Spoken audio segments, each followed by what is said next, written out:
Marami ngayon ang nagsasabi na napakasaya na ng puso ng ama ni Carlos Yulo. Ito'y dahil sa napakagandang pangalan na ibinibigay ng kanyang anak na si Eldrew. Napuring-puring ngayon ng mga netizen. Hindi nga maikakaila na natatabunan na nga ang pangalan ni Carlos Yulo at darating ang panahon na ito ay makakalimutan at alaala na lamang. Well, gano'n naman talaga. Viral ngayon, bukas, wala na. Samantala, kamakailan lamang ay na-interview ni Julius Babaw ang nakababatang kapatid ni Carlos na si Eldrew, kung saan ay pinuri ng mga netizen dahil sa pagiging matured ng batang ito sa kabila ng kanyang edad na 16 years old pa lamang. Well, ayon sa mga netizen, ganun din daw si Carlos before.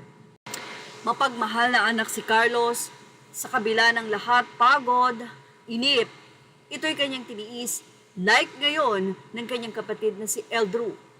Mas maswerte nga lang ngayon si Eldrew kasi kasama niya ang nakababatang kapatid na si Eliza, kaya mas hindi nakakainip.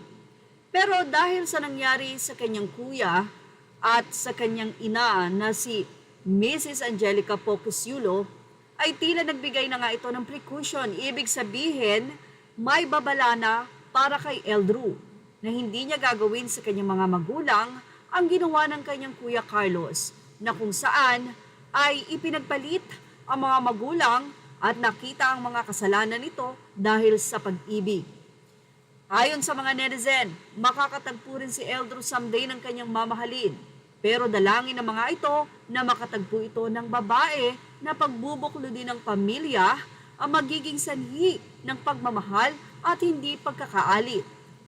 Sa totoo lang, maraming oportunidad ang nawala kay Carlos Yulo at ang halaga o incentives na panalunan nito ay baka kulang pa sa luho nila ni Chloe San Jose.